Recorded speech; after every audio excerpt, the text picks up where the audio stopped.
secret ninth level was sealed shut with a door nobody could open. The year was 1963. Winter had settled over the Anatolian plateau, turning the soil to iron beneath the frost. In the quiet town of Derinkuyu, a man named Mehmet decided his basement needed more space.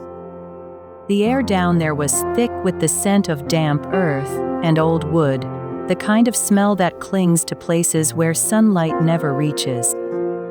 He swung his pickaxe into the wall once, twice until the third strike sent the tool clattering into empty darkness. A hole no wider than a fist now gaped in the stone. When Mehmet pressed his face close, his breath fogged the air as he shone a flickering lantern through the gap.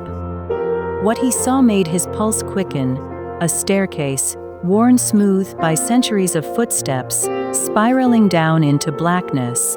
That single swing of a pickaxe had cracked open a secret older than empires.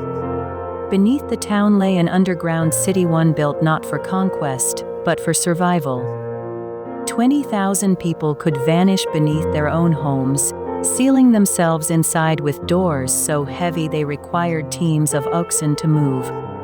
And yet, for all its grandeur, this city had a secret of its own, a secret buried deeper than the rest. The first 8 levels were a marvel of ancient engineering. Stone benches lined classrooms where children once traced letters in the dust. Chapels with arched ceilings echoed with the murmurs of prayer, their walls still stained by the smoke of 1,000 candles. Wine presses, carved from solid rock, bore the grooves of generations who had turned grapes into sustenance in the dark. Ventilation shafts, no wider than a man's arm, snaked upward like veins, pulling fresh air from the surface down to the deepest corners. For centuries, families had fled invaders by retreating into these tunnels, rolling massive stone doors shut behind them, each one a half-ton barrier between life and annihilation. But when engineers began mapping the labyrinth, they found something that didn't fit. A ventilation shaft that didn't end at the 8th level. It kept going. Down, down, past the last known chamber, past the last flicker of torchlight, until it stopped at a wall. Not rough-hewn rock, but a door. A single slab of basalt, smooth as glass, with no handle, no hinge, no seam. Just a silent, unbroken surface, as if it had grown there rather than been placed. They pushed, they pried. They brought in machinery, the groan of engines echoing through the tunnels as hydraulic jacks strained against the stone. The door didn't budge, it didn't even tremble. And that's when the whispers started. The oldest residents of Derinkuyu spoke of a 9th level, not a place for living, no rooms, no hearths, no alcoves for sleep. Just a single chamber, sealed off before the city above was ever finished. Some said it was a prison, a place where the worst of humanity was locked away. Others claimed it was a vault, holding something too dangerous to leave unguarded. A few insisted it wasn't built by human hands at all, that the carvings on the door were a language not of this world. Archaeologists scoffed at the stories, until they brushed away the dust.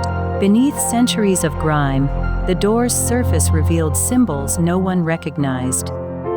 Not Hittite, not Phrygian, not any script from the region. Just sharp, angular marks, like warnings scratched in haste by a hand that feared being caught. And beneath them, a single phrase, repeated in 3 different languages: ancient Greek, Aramaic, and one that still hasn't been deciphered.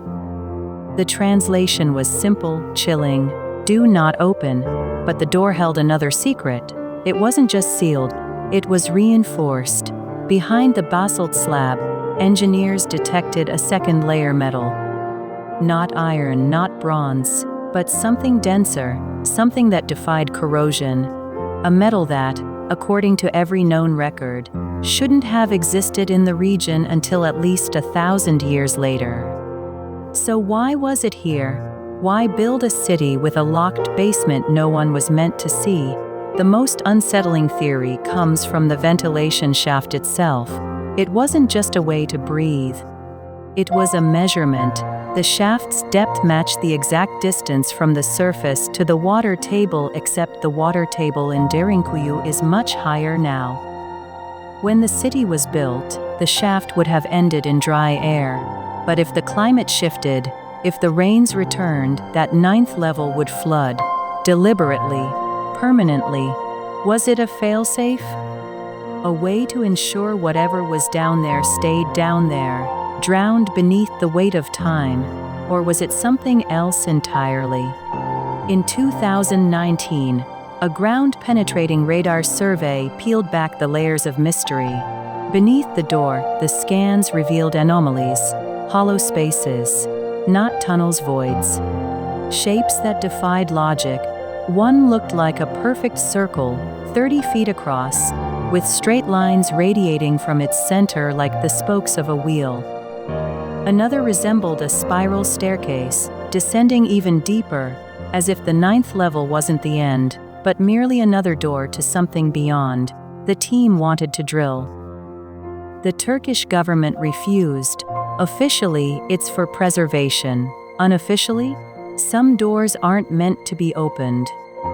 And if the first 8 levels were built to save 20,000 people, what was the ninth level built to keep in? The question lingers in the dark, heavy with the weight of centuries. The door remains sealed, its secrets locked away, its purpose unknown. But one thing is certain, whoever built it didn't want it found. And they went to extraordinary lengths to make sure it never would be. Follow for more lost history mainstream archaeology can't explain.